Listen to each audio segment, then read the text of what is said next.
Monsieur le Président, avec votre permission, nous recevons donc le premier groupe de journalistes. Il s'agit de Hervé Dapa de la télévision BF1 et Asmao Dao de la télévision C360.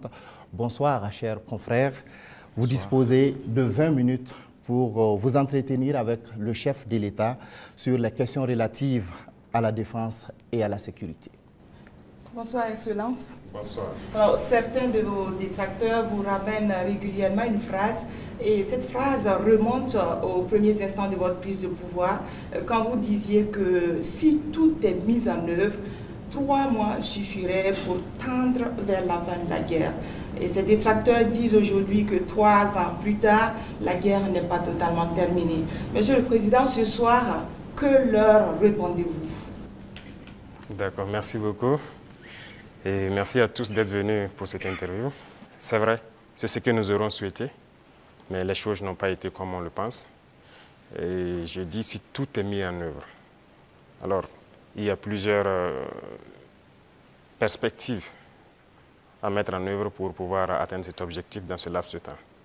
Mais tout n'a pas été mis en œuvre comme on le souhaitait. Primo, l'adversité. Alors, dès que nous sommes arrivés au pouvoir, nous aurons espéré qu'on nous laisse travailler très rapidement et pouvoir avancer. Malheureusement, certaines personnes nous ont approchés et ont voulu que nous allions dans leur sens parce que leur objectif n'était pas que la guerre finisse de sitôt. Je veux parler de certaines forces étrangères qui étaient présentes sur notre sol. On a eu des débats houleux avec des diplomates venus d'ailleurs sur la question, mais personne ne voulait qu'on aille dans le sens de finir cette guerre. Nous l'avons compris à travers les messages. S'il arrivait que des gens viennent jusqu'à nous dire qu'il faut qu'on accepte qu'ils soutiennent les terroristes et nous soutenir également, ça veut dire ce que ça veut dire, c'est une guerre entretenue. Donc nous avons très vite compris, on s'est débarrassé de toutes les forces qui étaient présentes ici, que ce soit les forces françaises, les forces américaines, et nous avons compris que la lutte sera âpre. La deuxième chose aussi était nous croyions que nous avions quand même un minimum d'armes et de munitions en stock. Aujourd'hui, je peux vous dire ce que j'ai trouvé par exemple en stock. Il y avait en tout et pour tout au Burkina Faso moins de 100 000 cartouches de Kalachnikov. Et les armes, nous avions à peine une centaine. Comment est-ce qu'on pouvait faire la guerre? Il fallait se rééquiper, redoter l'armée en effectifs, en armement et tout. Ce qui a fait que l'objectif de 3 mois, si ces conditions préalables étaient réunies, c'était bien possible. Mais il n'y avait rien. On n'était pas préparé à la guerre, tant sur le plan équipement que sur le plan effectif. Justement, Monsieur le Président, vous venez de le dire, hein, quand vous prenez le pouvoir, si on veut caricaturer, il y avait plus d'hommes que de munitions dans l'armée burkinabé. Et aujourd'hui, où en est-on avec le programme d'armement de cette armée-là? Et puis, quels sont les signes qu'elle est en train progressivement de monter en puissance? Très bien, je l'ai dit, je ne peux pas dépeindre toute la situation qu'il y avait, c'était catastrophique. Et comme je l'ai dit, vous pourrez enquêter. Il y a peut-être même dans cette salle des militaires qui étaient sur le front, sans armes. Ça existait dans notre armée. Donc ce sont des situations, on croyait que c'était juste, je ne dirais pas de la mauvaise foi, mais une situation incompréhensible. Pour nous, il y avait les armes et on refusait de doter. Mais quand on a été face à la réalité, très vite, on s'est résolu à chercher d'abord à armer l'effectif qui était là. Et là, ça a été la croix et la bannière. Parce que beaucoup de puissances ont refusé de nous vendre les armes. Et donc, on s'est tourné vers ceux qui avaient envie de nous vendre les armes. Très vite, on s'est équipé. On a recruté les VDP, on a pu payer tout ce qu'on voulait. Le processus, nous avons fait un plan d'équipement pour une montée en puissance. Et comme vous le constatez depuis maintenant 2 ans, les équipements commencent à rentrer. C'est toujours pas fini. Et ça continue de venir. Peut-être que dans quelques jours, vous verrez encore de nouveaux équipements qui seront présentés, qui sont principalement des équipements d'appui. Parce que d'abord, l'infanterie, il fallait l'équiper pour que chaque homme puisse avoir une arme en dotation. Ça, c'était un gros défi. Nous y sommes. On continue de recruter, comme vous le constatez. Chaque année, c'est entre 10 000 et 15 000 hommes qu'on recrute. Ça, c'est un effort considérable. Parce que, quoi qu'on dise, l'adversité est là. Et le volume de terroristes augmente parce que les impérialistes recrutent beaucoup de mercenaires qui viennent au Burkina Faso pour combattre. Donc il faut qu'on s'adapte à la situation. Et maintenant, nous avons notre 3e phase qui n'est plus d'acheter, mais de fabriquer nous-mêmes. Et nous sommes aussi là-dedans. Donc c'est ça la montée en puissance. Il faut bien s'équiper, mais aussi créer une industrie de défense. Ça, c'est très important. Dans quelques mois, bien quelques années, on aura ici, nos militaires vont utiliser des armes made in Burkina. Bien sûr. Nous avons de la capacité intellectuelle, il y a de la ressource. Il suffisait juste de chercher et voilà. Nous sommes là-dessus. Vous serez surpris sûrement. Alors, Monsieur le Président, cette guerre, est-ce que nous pouvons la gagner? Est-ce que nous allons la gagner? Nous ne pouvons que la gagner. Qu'est-ce qu'on ferait? Soyez sûrs, nous n'irons nulle part et nous allons gagner cette guerre. Je vous ai dit que la menace mue beaucoup, mais nous nous adaptons. Et la force de l'armée burkinabé, c'est que c'est l'une des armées les plus résilientes au monde. La pression que le Burkina Faso a, et je ne pense pas que sur cette terre actuellement, il y a un pays qui a cette pression. Mais nous tenons, nos hommes se battent et nous nous adaptons constamment à la menace. Et nous comprenons d'où vient la menace, comment ça se manifeste, c'est ça le plus important. Et actuellement, je peux vous rassurer que bientôt, nous parlerons d'un albinos noir qui va apparaître. Et vous verrez. Ne me demandez pas de quoi il s'agit, je pense que vous comprendrez plus tard. La guerre va finir et très vite.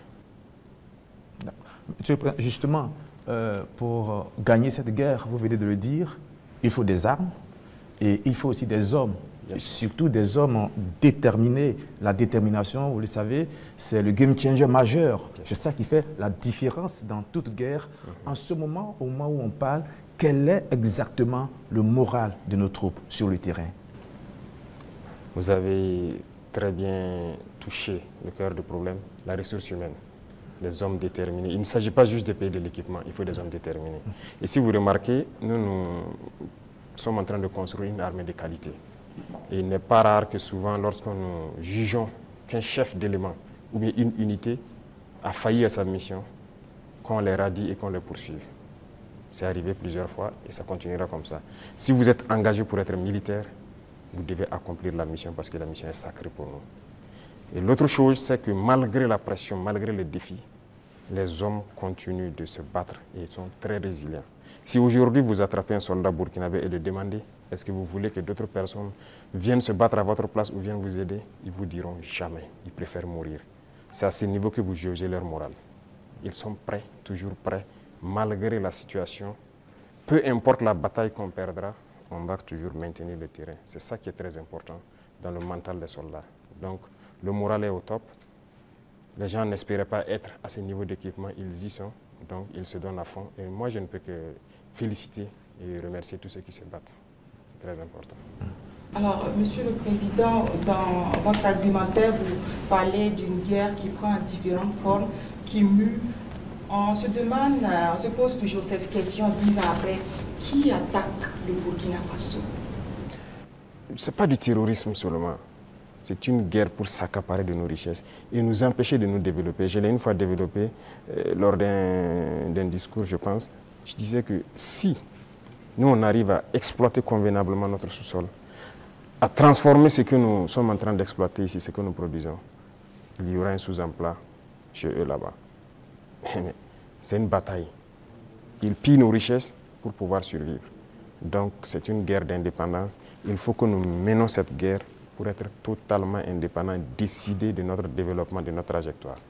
Donc c'est de ça qu'il s'agit actuellement. Monsieur le Président, vous venez de le dire, on parle de sécurité et de défense du Burkina Faso. Venons-en à votre sécurité personnelle. Vous venez de l'évoquer il y a un instant, la pression est énorme. Elle est grande, le danger vient de partout. Monsieur le Président, rien qu'en 2025, il y a eu plusieurs tentatives de coup d'État qui ont été déjouées. Monsieur le Président, est-ce qu'il vous arrive parfois d'avoir peur? Merci, je pense que c'est la seule force que j'ai. Je n'ai pas peur. Parce que j'ai confiance en vous tous. Ça, c'est la première chose. Il faut avoir confiance au peuple, parce que c'est le peuple qui nous a confié cette mission. Et j'ai confiance au peuple, qu'ils comprendront. Et voilà pourquoi on n'hésite pas aussi à être devant le peuple, pour leur expliquer la situation et leur dire ce qu'il y a. Et ça permet de garder une très bonne relation. Ça, c'est la première des choses. La deuxième chose, comme je l'ai dit, il y a une mentalité qu'il fallait développer au sein même de nos forces. Ça, c'est très important. Actuellement, cette mentalité-là, les gens comprennent pourquoi ils se battent. Vous prenez, il y a quelques années de cela, plusieurs officiers sur le terrain ne savent pas pourquoi ils se battent. Mais si nous savons pourquoi nous nous battons, qui nous avons en face et pourquoi il y a cette pression, les gens comprennent mieux. Et voilà pourquoi nous avons même créé tout de suite l'Institut, l'école supérieure militaire, pour que nous puissions former nous-mêmes nos militaires et les mettre ce que nous voulons dans la tête. Retenez une chose, si vous laissez vos forces être formées par d'autres puissances, ils les mettent dans leur tête ce qu'ils veulent. Ils les endoctrinent comme ils le veulent et c'est plus facile de les manipuler. Mais ici au Burkina actuellement, c'est ce qui fait mal d'ailleurs à beaucoup de puissances impérialistes, ils n'arrivent pas à pénétrer notre armée. Tous ces bataillons qui ont été créés, tous ces hommes qui sont là, personne n'est venu d'ailleurs les former. Nous sommes bâtis sur notre expérience terrain et nous les avons formés. J'ai personnellement participé à des entraînements de certaines forces au tout début. Donc ça, c'est déjà une deuxième force. Et l'autre force est que si vous avez une mission, un objectif pour votre pays, vous ne devez pas avoir peur. Si vous avez peur, vous hésitez. Si vous hésitez, vous compromettez. Et une fois que la compromission est là, vous êtes foutu. Vous avez tout à l'heure énuméré un certain nombre d'éléments qui font que vous êtes rassuré. J'insiste parce qu'il y a l'histoire aussi. C'est l'histoire qui nous conduit. Ces forces impérialistes, elles sont réelles. En 1961, elles ont eu la peau de Patrice Lumumba en RDC. En 1972, elles ont eu la peau de Kwame Nkrumah d'une autre manière. Et puis en 1987, elles ont eu la peau de Thomas Sankara, toujours avec des ennemis internes et parfois avec la complicité de certains voisins. Vous savez ce qu'on dit, Monsieur le Président, le premier devoir d'un révolutionnaire, c'est de rester en vie pour continuer le combat. Monsieur le Président, est-ce que vous pouvez rassurer toutes ces personnes, tous ces hommes, ces femmes d'ici et d'ailleurs qui commencent à espérer que vous allez rester en vie? Ils manipulent toujours de l'intérieur, nous sommes très bien conscients. Et aussi un devoir pour nous, c'est de participer à notre propre sécurité. Ce n'est pas aujourd'hui de dire que je suis chef d'État et voilà, je confie la sécurité juste à des gens. Non, tout le monde participe, moi-même je participe. C'est pourquoi j'ai dit, ce n'est pas juste une affaire de ceux qui sont à côté de moi, c'est une affaire de tout le peuple. Et la sécurité, ce n'est pas une affaire d'hommes de tenue et tout ce que vous pouvez imaginer. C'est tout un ensemble. C'est aussi des comportements, des manières de vivre. Il faut éviter beaucoup de choses que peut-être des erreurs ont été commises dans le passé. Nous avons lu beaucoup sur tous ceux dont l'impérialisme a eu la peau et nous avons appris beaucoup de leçons. Voilà pourquoi on dit on ne laissera pas les choses se répéter. On anticipera, quitte à ce que les gens interprètent comme ils veulent, on va anticiper. Mais parce que nous avons compris le message, l'espoir qu'il y a, on fera tout pour anticiper toujours les actions de l'impérialisme.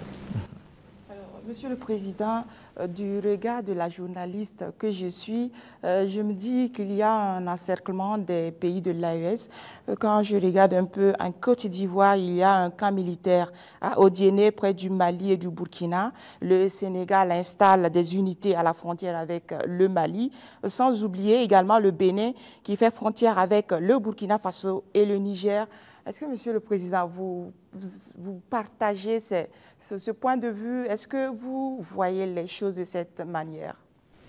Je pense que quand vous décidez de faire la révolution, il faut vous apprêter à cette adversité. C'est une logique qu'ils nous encerclent. C'est logique qu'ils essaient de nous faire tomber. C'est logique. C'est comme je dis, c'est une bataille. Ils se battent pour leurs intérêts. Et c'est à nous, si on a décidé de faire la révolution, de tout mettre en œuvre pour que cet encerclement soit vaincu. Vous voyez, l'Afrique, on a l'habitude de ne pas avoir d'abord une armée forte. Il n'y a pas d'État s'il n'y a pas d'armée forte. Mais bon, c'était le système. Comme je l'ai dit une fois aux couleurs, ils sont venus nous flatter. Non, il ne faut pas vous armer. Même dernièrement, je pense qu'il y a dans une interview un général américain qui l'a dit encore que nos pays n'ont pas besoin d'être militarisés. C'est leur conception. Nous sommes comme des enfants, c'est eux qui doivent venir s'asseoir, faire la sécurité pour nous. Et beaucoup de pays sont dans cette situation. Ils ne construisent pas d'armée. Et quand la situation arrive, c'est le chaos. Nous sommes en train de construire une armée forte. Voilà pourquoi j'ai dit on se bat en burkinabé et on se forme en burkinabé. Ça, c'est très important. Avant, c'est quoi? Chaque fois, les forces étrangères, tout le monde vient pour former vos soldats. On vous prend comme des moins que rien. Aujourd'hui, beaucoup de forces étrangères cherchent à venir s'entraîner avec nous. Vous n'allez pas imaginer. Les plus grandes puissances cherchent à venir s'entraîner avec nos soldats. Mais ce n'est pas juste l'entraînement. Ils veulent apprendre comment on fait, comment on procède, qui nous entraîne. Mais personne aujourd'hui ne sait comment les birs sont formés, comment on les entraîne, comment on les équipe. Pourquoi nous, on croit que c'est les autres qui doivent venir nous former? Ils n'ont pas créé quelque chose. Ils ont réfléchi. Nous sommes dotés de cerveau. Donc, il faut une armée puissante pour faire face à l'adversité. Ils vont continuer à nous encercler. Parce qu'il y aura toujours en Afrique des États comme ça, des chefs d'État comme ça qui vont autoriser. Parce qu'ils ont les mains liées, ils trahissent toujours. Ils vont accepter toujours que les impérialistes viennent chez eux pour attaquer leurs propres frères. Ça, si vous acceptez la révolution, vous devez partir avec ce concept. Ça va exister. Donc, on n'y peut rien. On fait avec, mais c'est à nous de nous préparer pour que l'encerclement soit nul, qu'ils ne puissent jamais atteindre leur objectif. C'est tout. Donc on fait avec. Tout récemment, la CEDEAO a tenu un forum des chefs d'état-major général des armées d'Afrique. Le Mali et le Burkina Faso n'y étaient pas, mais le Niger, si. On sent un manque de solidarité, vous qui êtes au sommet de l'État. Qu'est-ce que vous pouvez nous dire? Bon, pas un manque de solidarité. Retenez que c'est une confédération, ce n'est pas une fédération. Sur certains aspects, on fait beaucoup de choses, en tout cas en tandem, mais dans la charte, il est dit que des pays peuvent décider des relations et de ce qu'ils peuvent faire. On ne peut pas dire à tel pays de ne pas collaborer avec tel pays, non. On n'est pas à cette étape d'abord. On est en train de consolider la confédération sur les aspects, un bon nombre d'aspects de développement, de défense et de diplomatie. Et après, on va passer à la fédération. Ce sont des étapes. Donc, le Niger peut participer à des rencontres. La confédération, on ne se ferme pas. On fait des ouvertures, on côtoie tout le monde. Nous sommes très panafricanistes. On est vraiment ouverts à l'intégration, à tout ce qu'il y a, mais avec des principes. D'accord. Comme il s'agit de défense et de sécurité, on vous laisse une dernière question. Merci Sagnon, mais la question que je vais poser, pardonnez-moi, ne fait pas partie de la défense ni de la sécurité, mais de vos relations avec nous, les médias. Monsieur le Président, est-ce que vous avez un problème particulier avec les médias, donc avec nous les journalistes? Je dis cela parce qu'on a l'impression qu'il y a eu un malentendu. Je parle des médias nationaux, pas des médias internationaux dont certains sont tombés dans la poubelle depuis un certain moment. C'est un fait. Et pas des médias nationaux. On a l'impression qu'il y a eu un malentendu au début et il y a quelque chose, un brouillard comme ça qui est là. Comment vous analysez la situation, Monsieur le Président? Vous savez que je ne suis pas hypocrite. Il y a eu un malentendu. Il y a eu un brouillard au début. Mais aujourd'hui, je dois dire que je félicite beaucoup de médias pour leur travail professionnel. Il faut éviter de suivre le travail de l'impérialisme. Certes, beaucoup parmi vous ont été formés par eux. Hein. C'est ça, vous avez été à l'école du blanc, comme on aime le dire. C'est eux qui vous ont formé au journalisme. Donc moi, je ne vous en veux pas souvent quand les gens essaient de se comporter comme eux. Mais je parle pour que les gens prennent conscience qu'il s'agit de notre patrie. Regardez ce matin, par exemple, lisez les titres des journaux en France. Ils vous diront peut-être qu'il y a une mobilisation pour mettre la pression sur le Premier ministre. Ils ne vous diront pas qu'il y a eu une marche contre le pouvoir ou quelque chose. Mais si c'était au Burkina, vous direz qu'il y a une marche contre le pouvoir. Vous comprenez? Les Français nous appelaient, ils continuent de nous appeler putschistes, juntes et quoi. C'est du français. Mais des journalistes nous appelaient aussi putschistes, juntes ici. Pourquoi suivre les yeux fermés? C'est de l'esclavage toujours. Moi, je veux qu'on quitte cela. Chaque État doit se battre pour ses intérêts. Les journalistes se battent pour leurs intérêts. Pourquoi nous, on ne doit pas se battre pour nos intérêts en Afrique? Donc c'est ça, ce n'est pas uniquement les journalistes. J'en veux à certains intellectuels qui sont sur les plateaux de télé en Afrique aussi. Quand ils prennent la parole, vous posez des questions, mais est-ce qu'il est africain? Ou bien génétiquement, il n'est pas là, quoi. Il n'est pas avec nous.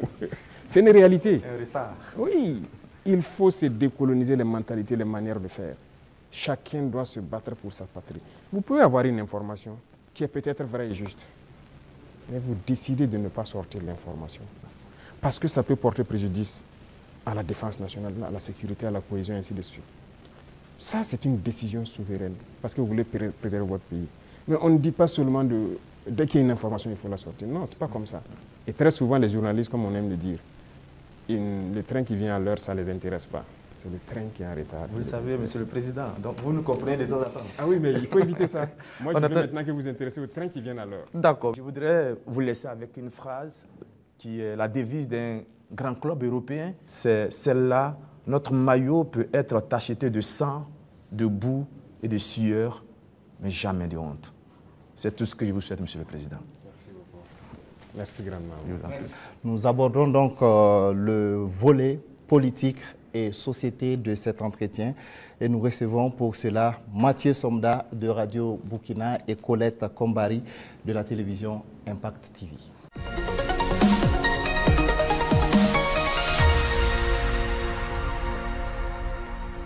Bonsoir, chers confrères. Vous disposez également de 20 minutes pour échanger avec le chef de l'État sur la rubrique politique et société. Excellence, Monsieur le Président, 30 septembre 2022, 30 septembre 2025, bientôt 3 ans de gestion du pouvoir d'État. Quel bilan d'étape faites-vous en termes de mise en œuvre de votre vision et de votre orientation politique à travers la révolution progressiste et populaire? Il faut dire que nous avons pris le pays sur le volet sécuritaire avec une situation, mais aussi sur le volet économique, politique avec une autre situation. Retenez qu'il y avait beaucoup de réformes à faire. Tellement de réformes qu'on ne pouvait pas les énumérer en un coup. Et donc, nous avions une idéologie que nous avons commencé à mettre en œuvre, la révolution, jusqu'en avril dernier où on l'a proclamée officiellement.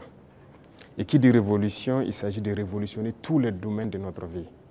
Parce qu'on ne peut pas continuer à faire la même chose qui se passait et espérer avoir un autre résultat. Si nous étions dans la continuité, je pense que c'est mieux qu'on laissait les politiciens continuer leurs choses, mais nous avons voulu rompre. Et la rupture nécessite beaucoup d'engagement. Dieu merci, le peuple a compris, les gens ont compris qu'il fallait rompre. Que ce soit en termes de comportement, de pratique, que ce soit en termes de gouvernance, que ce soit en termes d'économie, de commerce et tout ce qui va avec. Et tous les jours, je peux vous dire qu'on continue de découvrir. Parce que le système qui était en place, et moi j'aime caricaturer pour dire que c'est comme un gros nœud que nous avons trouvé. Quand vous défaites un autre apparaît. Quand vous défaites un autre apparaît. Donc il y avait beaucoup de maux dans notre société que nous sommes actuellement en train de résoudre. Et Dieu merci, je peux dire que plusieurs choses ont été lancées. Et le bilan, pour moi en tout cas, c'est satisfaisant, même si je pense qu'on peut faire encore plus d'efforts. Voilà. Et si vous souhaitez, domaine par domaine, vous pourrez me poser des questions, parce qu'il y a beaucoup de choses qui ont été entamées. Ouais. Excellence, la révolution populaire progressiste, il y a eu des explications certes, mais les Burkinabés veulent davantage comprendre quel est le contenu de cette révolution. Le contenu exact, comme je l'ai dit une fois, je ne le dirai pas. Si vous permettez à tout le monde de connaître les détails de ce que vous voulez faire, on peut anticiper sur votre action. Mais nous avons dépeint voilà, les gros points pour que les gens puissent comprendre où nous allons. Alors, si vous remarquez, dans le modèle même de gouvernance, la lutte contre la corruption et la bonne gouvernance, il y a d'abord l'exemple que les gouvernants doivent donner. Et comme je dis, vous ne pouvez pas être là, une catégorie de Burkinabés, parce qu'on vous a confié des postes. Vous, c'est le choix entre les bons whisky et les bons champagnes. Pendant que des femmes meurent en allant chercher l'eau à la rivière, elles se noient ou quelque chose, ce n'est pas possible. Donc il y a cette idéologie-là qu'il faut avoir pour pouvoir avoir une société de justice. Tout le monde doit pouvoir avoir accès, par exemple, à l'eau potable. Vous ne pouvez pas, vous, manger comme vous voulez, faire le choix des repas et jeter ce que vous voulez à la poubelle, pendant que d'autres ne peuvent pas avoir un seul repas. C'est ce qui nous a amené à lancer des initiatives dans l'agriculture, par exemple. Parce que notre population est en majorité agricole. Mais pendant longtemps, on se rend compte qu'ils sont délaissés. Ce n'est pas nos terres qui sont pauvres, ce n'est pas qu'ils n'ont pas la capacité de travailler. Mais il fallait leur donner aussi ce souffle-là, ce qui nous a amené à créer des initiatives. Aujourd'hui, je pense que le plus important pour moi, lorsque vous rentrez dans les campagnes et que vous posez des questions aux cultivateurs, ils peuvent vous dire que franchement, voilà, ils se sentent bien maintenant. Ils cultivent, il a de quoi se nourrir, Et le surplus, il le revend généralement à la SONAGES qui paye, qui fait un stock de sécurité. Et lorsque dans certaines zones ou dans certaines périodes, il y a des soucis, ils le ressortent, ils le vendent à prix bien subventionné, accessible de tous. Donc ça, c'est très important. L'idéologie de révolutionner beaucoup de domaines, quand on prend le domaine même des finances publiques, alors on est en train de digitaliser beaucoup de paramètres, avec beaucoup de difficultés, parce que les gens n'aiment pas ça. Bientôt, par exemple, on va lancer la facture électronique. Déjà, quand on a émis l'idée, mais beaucoup de grands opérateurs sont opposés à cela. Pourquoi ils ne veulent pas la transparence? Parce qu'on a habitué les gens à la tricherie, à voler. C'est comme une norme. C'est ce qui était installé, donc il faut changer tout ça. Sur le plan des infrastructures et beaucoup de choses, le domaine des marchés publics et tout ce qui va, c'était d'ailleurs le domaine le plus corrompu. Voilà, vous êtes un entrepreneur, vous venez nous voir, on vous donne le marché, vous surfacturez, et après on se donne quelque chose à l'arrière. C'est ça la règle d'or. Et donc quand quelqu'un même vient avec cette idée, vous êtes exclu d'office. On ne vous permet pas. Et si on laissait continuer dans cela, je ne pense pas qu'on puisse s'en sortir. On ne pourrait pas payer des armes, parce que, comme je l'ai dit, si vous ne faites pas des économies d'échelle, vous ne pouvez pas vous équiper. Vous ne trouverez pas une seule banque dans le monde où vous partirez prendre un prêt pour payer des armes. Ça n'existe pas. C'est avec vos fonds propres que vous pouvez vous équiper. En tout cas, nous, on n'a pas eu cette occasion. Et si quelqu'un en connaît, peut-être qu'on est preneur. Et tout ce qu'on est en train d'acquérir, je vous ai dit une fois le montant, ce sont des milliards de dollars. Hein. Comment on fait? Où on a puisé l'argent? Mais cet argent était là. Il fallait assainir le domaine des finances, le commerce et tout ce qui va avec. Et le fonctionnement de nos sociétés d'État, vous avez pu remarquer cette année les résultats de 2024 qui sont au-delà. 2025 est encore meilleur que 2024. Je prends le domaine des hydrocarbures où dès 2023, nous avons fait d'énormes progrès. Avant, c'était des subventions de l'État. Ça veut dire qu'on collectait encore des impôts pour subventionner la société, pour payer le surplus, le manque à gagner et tout ça. Mais maintenant, la société n'est plus dans cette situation. On a épongé toutes les dettes de la société et elle commence à faire des marches. Mais c'est parce qu'il y avait la corruption dans le milieu. Donc il y a tellement de situations, je ne peux pas tout citer. Et donc il faut révolutionner ce domaine aussi par la digitalisation et tout ce qui va avec. L'administration en gros, tout est en train d'être digitalisé pour que les gens n'aient plus accès à l'argent liquide qui circule et que les choses soient transparentes. Vous qui demandez le service, vous savez à quoi ça correspond et vous savez où votre argent part.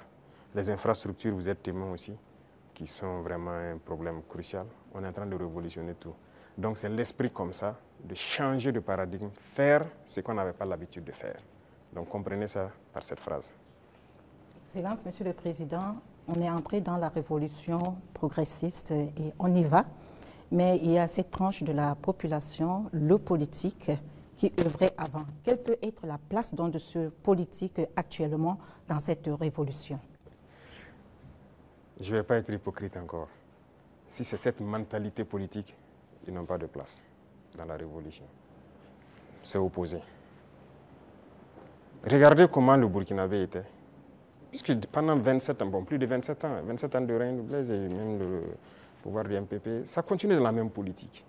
Et cette politique, notre génération est née dedans. Donc on est né et les gens ont grandi avec une mentalité. Si tu ne connais pas quelqu'un, tu ne peux pas avoir accès à certains services. Ce qu'on appelle les deals. Tout le monde a évolué avec cet esprit de deal, de corruption, de tout. C'est dangereux, mais c'est la politique qui a mené ça. Parce qu'il y a des entrepreneurs politiques, vous avez entendu parler de ça. Les jeunes qui se lèvent parce qu'ils savent parler, ils savent flatter. Et c'était quoi la politique? C'est quoi la politique en Afrique? Il faut dire la vérité. Quelqu'un qui a l'art de mentir, de tromper, de flatter. Vous voyez tous les vices. Si vous regroupez tous les vices, vous êtes un bon politicien. C'est la réalité. Nous, au village, quand on voit quelqu'un qui est un trompeur, il ne dit pas la vérité, on dit, lui, là, c'est un politicien. C'est comme ça on disait. Donc, il faut que cette mentalité change. Beaucoup ont changé. Beaucoup ont compris, ont changé et marchent avec nous. Maintenant, ceux qui veulent rester dans leur radicalisme politique ancienne, là, ils n'ont pas de place. Ça, on ne va pas se mentir. Sinon, qui ne faisait pas la politique au Burkina? Mais c'est le même peuple. Mais c'est parce qu'on a parlé, ils ont compris, et par les actions, ils voient, ils ont compris que les gens commencent à changer de mentalité. Et nous voulons changer définitivement les mentalités pour que personne ne pense qu'il faut d'abord appartenir à tel parti pour bénéficier d'une route, il faut appartenir à tel parti pour avoir un forage. Non. Tout le monde au Burkina doit bénéficier des bienfaits de la nature du Burkina et du travail du gouvernement. Donc la politique, moi je disais que la manière de la faire, ça divise. Et ça donne des avantages particuliers à un groupe et l'autre groupe n'a pas d'avantage. Donc non, il faut qu'on arrête ça. Donc beaucoup ont changé, beaucoup... Il y en a qui sont dans des postes de responsabilité. On nous interpelle même que non, lui là, il a milité dans tel parti. Je dis aux gens, non, on n'est pas là pour diviser. On est là pour unir. Tant que la personne a compris et veut faire le travail comme on le veut, on le met. Comme il y en a aussi qu'on a responsabilisé à des postes, et 2 mois, 3 mois, vous avez vu qu'on les a cherchés. Parce que s'il vient et qu'il continue de vouloir faire la même chose qu'il faisait, on va te chercher et on va te punir. Donc c'est un changement de mentalité que nous voulons. Tous ceux qui changeront de mentalité sont les bienvenus dans le bateau. Mais si vous voulez continuer à fonctionner comme la politique ancienne, vous n'avez pas de place dans la révolution. Excellence, vous l'avez dit plusieurs fois, il faut de l'ordre et de la discipline pour le développement du FASO. Le recyclage des jeunes a déjà commencé. Comment enrôler les autres couches de la société? Voilà, très bien. Ce programme, c'est un vaste programme que nous n'avons pas voulu détailler. Mais j'en ai parlé une fois lors d'un de mes entretiens, qu'il y a un vaste programme en cours. Il faut commencer...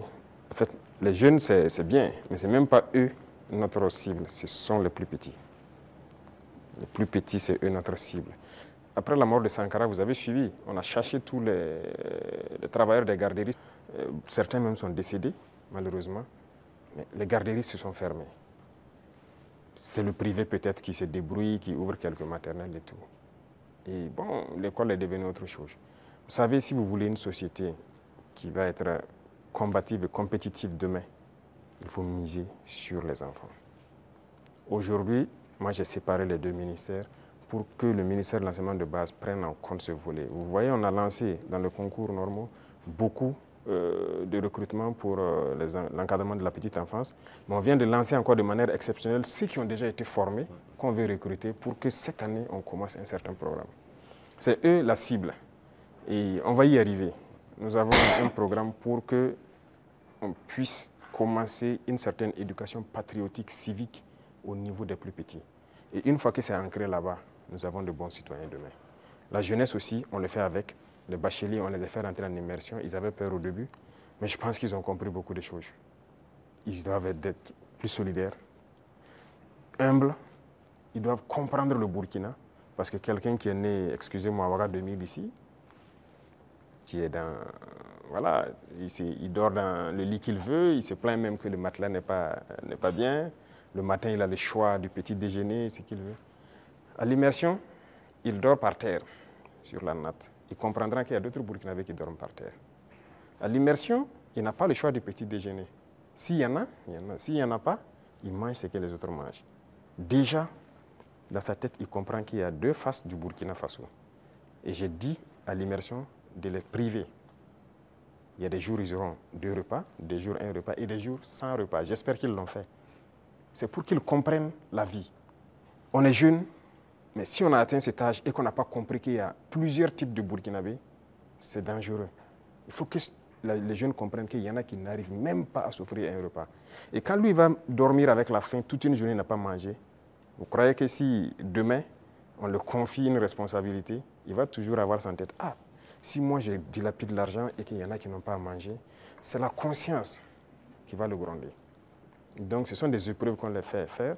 C'était 45 jours que j'avais programmé, mais à cause des inscriptions, j'ai dit de faire 30 jours. Mais les prochaines échéances, j'espère qu'on ira à 45 jours. Donc les futurs bacheliers et brevetés doivent se préparer à affronter ça. Et le programme va continuer à s'enrichir, c'était la première expérience. Mais nous espérons pouvoir changer, même les jeunes, leur mentalité. Excellence, en Conseil des ministres, la décision de réformer la loi agraire et foncière, le statut des chefs coutumiers et traditionnels avait été adopté. Quelles sont les motivations? La réforme agraire était nécessaire. Vous savez combien de conflits sont nés dans cette question de terre? Il y a des villages qui se sont machetés, des familles se sont divisées à cause de la question des terres. Il faut que l'État prenne ses responsabilités. Mais si vous hésitez, parce que vous avez peur de déclarer ça, que des gens vont se sentir frustrés ou pas, c'est pourquoi la révolution est la bienvenue. Il faut décider à un moment donné d'arrêter tout ça. Il y avait combien de promoteurs immobiliers au Burkina en 2010? Je ne pense pas, ça ne vaut pas une vingtaine. Subitement, en 2015, on en a plus de 200. Ils ont payé les terres partout, ils partitionnent, ils vendent, ils revendent, ils ont pillé les terres et c'est dangereux. Actuellement, nous avons une application C4 qu'on vient de lancer, on est en train de réenregistrer, mais ce qui se passe est terrible. Même les parcelles dans les villes, les gens vendent et revendent à plusieurs personnes parce que ce n'était pas digitalisé. C'est un gros registre. Vous pensez que quelqu'un peut fouiller des registres, voici le numéro de la parcelle appartient à telle personne, donc toi tu es allé acheter, c'est pas... Donc il y a beaucoup de doublons et ça crée des conflits. Et pendant que ces politiciens-là faisaient ça, ils sont là dans des conférences, des trucs, que cohésion sociale. Vous ne pouvez pas faire de cohésion sociale en divisant les gens sur la terre. Voilà pourquoi on a décidé de prendre nos responsabilités, d'arrêter ce massacre-là. Et voilà, la terre appartient à l'État. Et désormais, on fera tout pour équilibrer au maximum voilà, la situation et que les gens ne se sentent pas lésés. Pour la chefferie coutumière, c'est pareil. Cette loi est là il y a longtemps. Hein. Il y a très longtemps, selon ce qu'on m'a dit, mais personne ne veut. Mais nous avons décidé de mettre la main à la pâte, regarder, parce que la chefferie coutumière, pour moi, ils doivent être respectés, ils doivent être écoutés, ils doivent être ceux-là qui travaillent pour la cohésion sociale. Quand ils parlent, quand il y a un conflit, il y a une situation conflictuelle, ils doivent parler, pouvoir rassembler et que leur voix doit porter. Donc il y a un certain nombre de privilèges, si je peux dire, qu'on a mis autour, des symboles dans la nation qu'on a mis autour pour que les gens les respectent. Qu'on le veuille ou pas, on les respecte et qu'eux-mêmes, ils imposent le respect. Parce que dernièrement, les politiciens les avaient détournés. Beaucoup, aujourd'hui, voilà, regrettaient avoir marché aux côtés des politiciens. Il y a des villages où les gens sont divisés, les gens ne respectent plus les chefs. Mais avec cette loi, en tout cas, qu'on a amenée à la LT, nous avons essayé d'élaguer beaucoup de choses pour que leur respect dans la société puisse être réinstauré. Et ça, c'est très important. Excellence, la lutte contre le terrorisme affecte notre tissu social avec des soupçons d'exaction communautaire. Le vivre ensemble est menacé par endroits. Comment amener les Burkinabés à renouer avec les valeurs cardinales telles que la solidarité, le civisme et la cohésion sociale? Je pense que ces valeurs sont en train de revenir toutes seules. Au contraire, la guerre a forgé aussi à ce que les gens comprennent beaucoup de choses et les gens commencent plus à s'unir. Vous savez, les inégalités sociales créent plus de problèmes de cohésion sociale que le terrorisme. Il y avait trop d'inégalités sociales. Je disais à certains, j'ai dit, écoutez, vous avez mangé à votre faim, vous allez vous asseoir comment avec elle qui n'a rien mangé pour parler de cohésion sociale?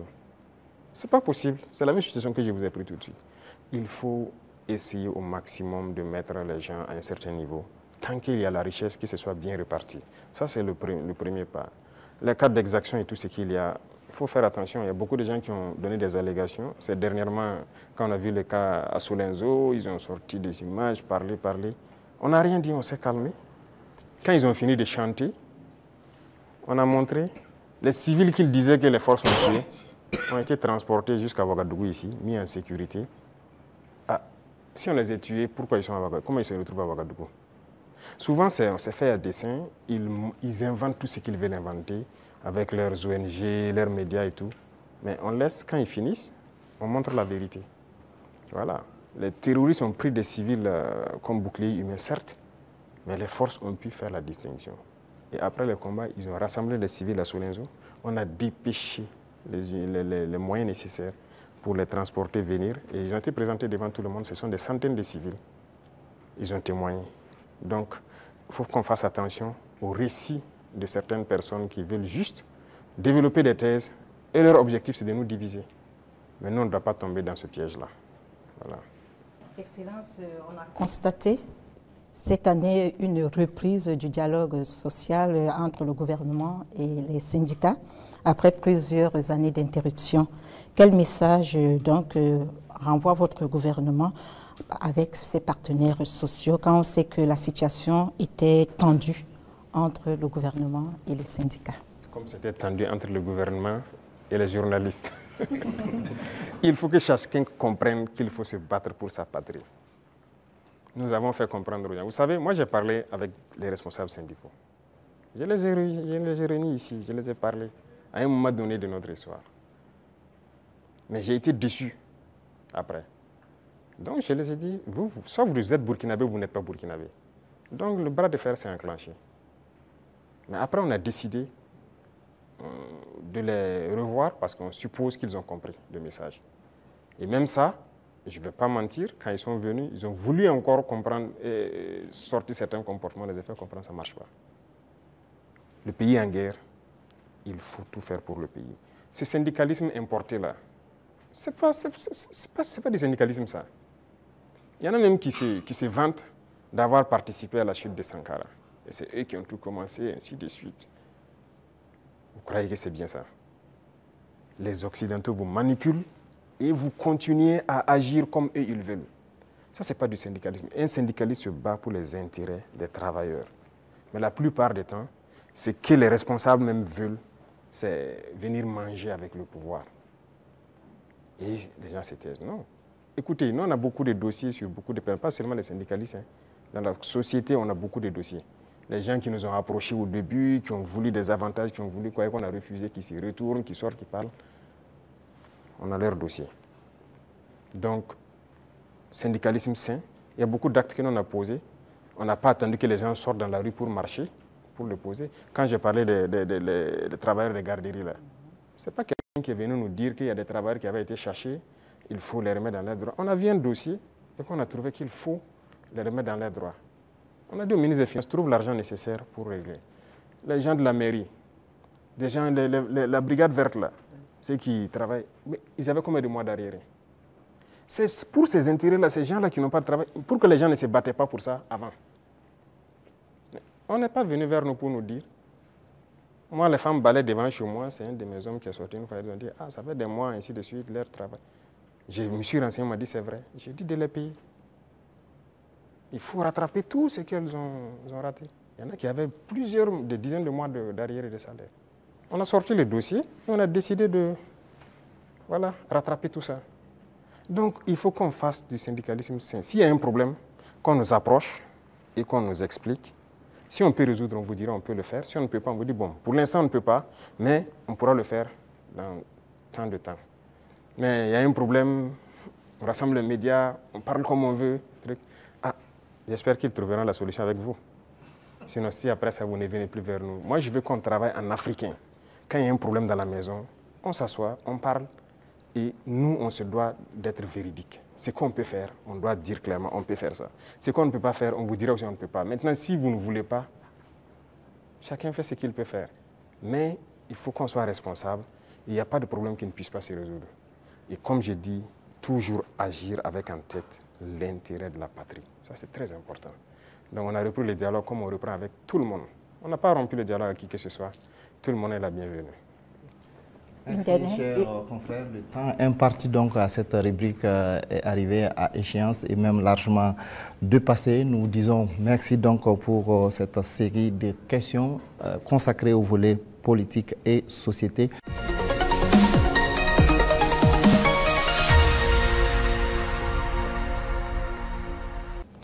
Monsieur le Président, les préoccupations relatives à l'économie et au développement sont portées par Soumaïla Rabo de Savane Média et Jean-Marie Toé des éditions Sidoya.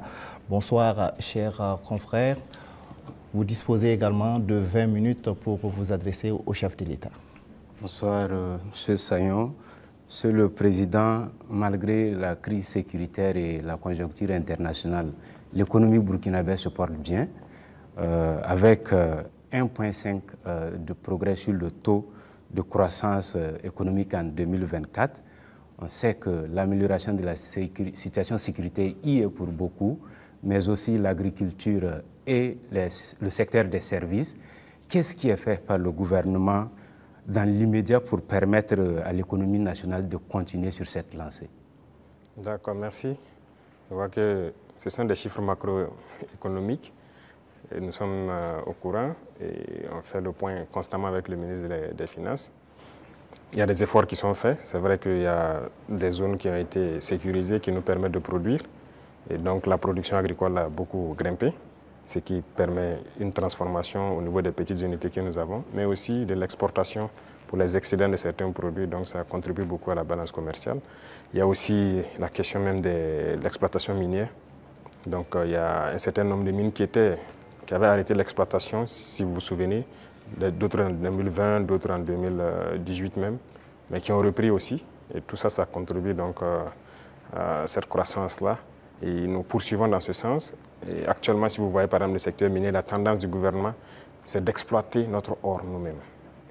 Donc il y a des mines qu'on vient de reprendre le contrôle, et on continuera à reprendre le contrôle petit à petit, ou à co-exploiter avec les sociétés qui sont déjà là. Parce que la règle, c'était quoi? Quelqu'un vient, il prend le permis, il l'exploite, 10% au gouvernement et le reste, c'est pour lui. Et d'ailleurs, 10%, on n'a pas de contrôle. Donc tout ça, actuellement, on est en train de reprendre le contrôle vraiment pour s'assurer qu'est-ce qu'il sort de notre sous-sol et prendre aussi une part importante. Donc tout ça contribue donc à la croissance économique, vu aussi les initiatives qu'on a lancées dans le domaine agricole. Beaucoup d'autres spéculations ont été donc financées et ça permet en tout cas une bonne croissance. Mais pour moi, le plus important, c'est quand souvent le ministre des Finances apporte les chiffres, il dit bon, c'est très bien, mais j'envoie quelqu'un, va au marché, tu vois, ce qu'on appelle Anampa Moré. Ça coûte combien une boîte de maïs, ça coûte combien une boîte de mil. Et va aussi dans tel, je prends les informations. Si le coût a baissé, on sait qu'il y a un impact sur la population. C'est ça qui est le plus important. Donc ce travail, on le fait constamment et les services de renseignement même sont mis à contribution pour qu'on ne dise pas un chiffre macroéconomique qui a une croissance de voilà, 1,5, mais qu'il n'y ait pas d'impact au niveau donc, des couches vulnérables surtout. Donc on continuera cette progression s'il plaît à Dieu. Monsieur le Président, si la volonté c'est de soulager davantage le panier de la ménagère et améliorer le pouvoir d'achat du consommateur, peut-être faut regarder du côté de la SONABI, la Société nationale burkinabé d'hydrocarbures, que vous avez trouvé déficitaire en fin 2022 et qui est aujourd'hui pratiquement sur liquide, parce que c'est la championne des sociétés d'État. C'est la moitié des bénéfices de 2024 réalisés par les sociétés d'État. Est-ce qu'il ne faut pas maintenant diminuer le prix du carburant? D'accord, merci. Je pense que c'est une des questions que les gens peuvent se poser. C'est très bien, on a fait des progrès, mais quand est-ce qu'on a équilibré et qu'on a commencé à avoir des bénéfices? Qu'est-ce qu'on a fait? Ça, c'est très important à comprendre. Et l'autre chose, c'est que est-ce que ces bénéfices ne participent pas à quelque chose d'autre au profit donc, des populations? Je prends un exemple. On est en train de créer des brigades de construction des routes au niveau de chaque région. Vous voyez notre réseau routier? Déjà, ce qui est existant est dégradé, même la RN1. Si vous quittez ici jusqu'à, surtout la zone de Kokologo et tout ça, c'est carrément dégradé. Ça veut dire qu'on a un besoin important d'investissement donc, dans le secteur des infrastructures routières. Et la SONABI doit participer beaucoup. Je viens de leur confier cette nouvelle mission parce que le carburant qui va ravitailler les différentes brigades, même le bitume et tout ça, la SONABI va devoir s'en charger. Si on baisse, le rythme va baisser. Mais vous voulez qu'on aille vite ou pas? Et il y a aussi une question de, je ne dirais pas de comparaison. Vous voyez, le carburant se retrouve moins cher au Burkina que certains pays côtiers. Nous, on part chercher le carburant là-bas, on fait le transport jusqu'au Burkina, mais c'est moins cher par rapport à ces pays. Vous pouvez expliquer ça? Si on doit monter à leur niveau, on fera beaucoup de marge. Et là même, je peux vous dire qu'on pourra bitumer beaucoup plus de routes qu'on le pense. Mais on garde toujours comme ça parce qu'on veut aller vite. Aujourd'hui, vraiment, il faut remercier le peuple et les amis du Burkina Faso. Beaucoup de gens contribuent, par exemple, la façon Mebo pour embellir les villes, pour faire les routes et tout ça. Mais à un moment donné, le gouvernement aussi, d'abord, a commencé par financer, mais on va devoir financer pour que le rythme continue. Donc c'est une symbiose entre nous et le peuple. Et je pense que s'ils comprennent l'effort qu'on fait, là où leur argent part, les gens doivent comprendre que bon, on peut rester sur cette ligne. Quand on atteindra un objectif donné, on va pouvoir baisser, ça c'est logique. Personne ne va être riche et vouloir que ses enfants vivent dans la misère, si je peux dire ainsi. Donc les richesses seront partagées, mais nous avons du retard et on doit rattraper le retard. Tout de suite, par exemple, je vous disais qu'on ne peut pas continuer à payer l'équipement militaire, il faut qu'on produise. Et pour produire, vous avez besoin de construire des usines. Vous n'irez pas quelque part demander un prêt pour construire une usine de ce genre ou quoi. Non, personne ne va vous donner ça. Même les équipements qui constituent même l'usine, personne même ne va vous vendre. Donc ça, c'est à l'interne. Il y a beaucoup de choses qu'on fait. On ne vous donnera pas de prêt pour ça. Et regardez tous ces équipements de façon ou quoi. C'est combien de milliards? Ce n'est pas le prêt de quelqu'un. C'est l'argent du contribuable. Donc ce sont des choses, nous-mêmes on a souhaité, pour aller vite. Vous croyez que si j'avais un prêt de 200 milliards en 2023, moi j'équipais tout le Burkina Faso en 2023? Mais personne ne veut vous donner des prêts sur ce volet-là. Donc finalement, c'est l'argent du peuple qui équipe le peuple. Donc il y a beaucoup de domaines, on le fait nous-mêmes. Et donc ça a besoin d'un minimum de sacrifice. Quand on va atteindre le niveau, ne soyez pas surpris. Dès qu'on se sentira que voilà, on peut le faire, on va le faire.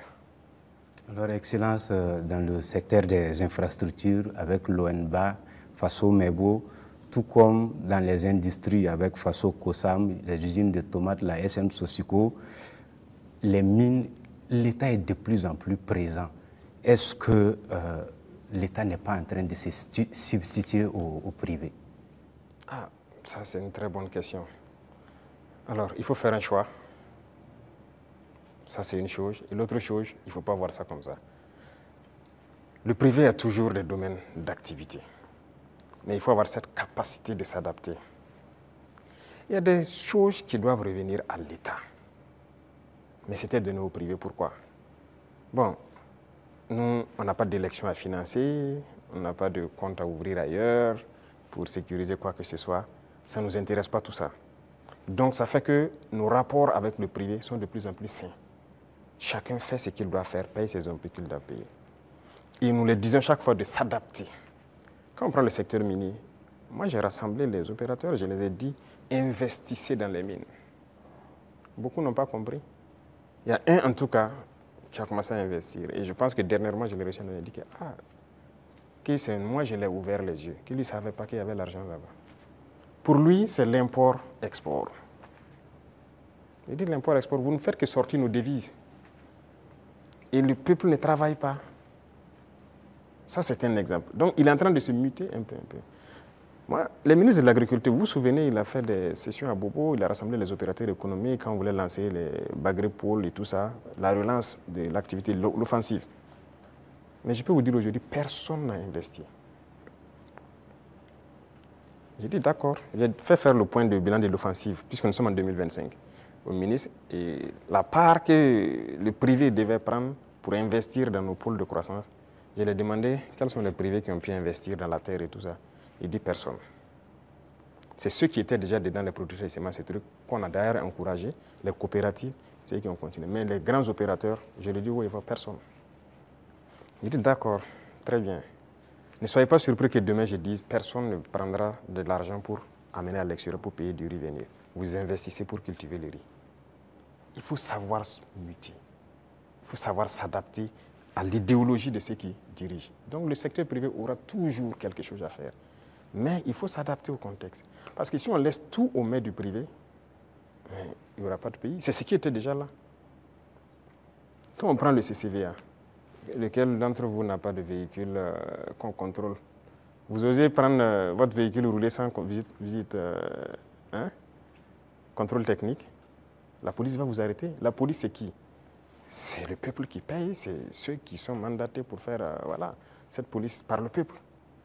Si la police doit contrôler des véhicules pour vous obliger à prendre la visite technique, et cette structure appartient à une privée, a été privatisée. De l'argent, je dirais gratuit, privatisé. Vous trouvez ça normal? La Sosico, c'était privatisé. Beaucoup de sociétés sont privatisées. Mais ça peut faire rentrer de l'argent pour l'État et que l'État doit travailler pour tout le monde. Si vous privatisez tout, on fait quoi? L'État gagne l'argent où? On ne veut pas construire notre pays? On veut rester comme ça, dans ce qu'on connaît là? Nous, on veut construire. On veut produire, on veut que tout le monde vive bien et en paix. On veut voir nos enfants dans d'autres types d'écoles. On veut que notre pays se développe. Et pour ça, l'État doit être responsable et prendre ses responsabilités dans certains domaines. Même le secteur des mines, on est en train de racheter. Il y a les deux premiers mines qu'on a décidé de racheter, ce n'est pas qu'on a retiré, on a racheté. Et vous avez suivi, c'est près de 100 milliards. Mais c'est l'État qui a payé pour acheter ces mines. Et c'est nous exploitons maintenant. Et on fera comme ça. Même les parts que j'ai dit qu'on va prendre, on va racheter des parts. Il faut que l'État soit fort. Si l'État n'est pas fort, vous n'avez pas de pays. Ça, il ne faut pas se leurrer. Le capitalisme ne peut qu'être sauvage. Si vous laissez le capitalisme se développer à un certain niveau, finalement, vous allez vous perdre. Vous, si vous faites une industrie tout de suite pour fabriquer je ne sais pas quoi, vous voulez faire du profit. Au début, vous pouvez mettre une usine qui emploie peut-être 500 personnes. Et au fur et à mesure, vous robotisez, vous robotisez. Finalement, votre usine, vous n'avez que 10 personnes. Devant un ordinateur qui travaille. Les 490 sont au chômage. Nous, on est contre ce système. On régule aussi. Certes, digitalisé, mais une certaine robotisation, on est contre. Donc, on a une idéologie qu'on va dérouler au fur et à mesure, mais il faut que les gens s'adaptent à l'idéologie. C'est pour le bien-être de tout le monde. Sinon, on va se retrouver dans des situations très inconfortables. Voilà. Monsieur le Président, est-ce que ça veut dire que vous attaquez à l'économie de marché, qui est enseignée aujourd'hui en sciences économiques et avec lequel les systèmes, les jeunes économistes grandissent? Parce qu'aujourd'hui, l'État vend du yaourt à travers Faso Kosam. Vous avez annoncé les Fasoyards. On se demande quand vous allez ouvrir les premières boutiques. Tout ça, vous prenez progressivement la place du privé. On ne sait pas quand ça va s'arrêter.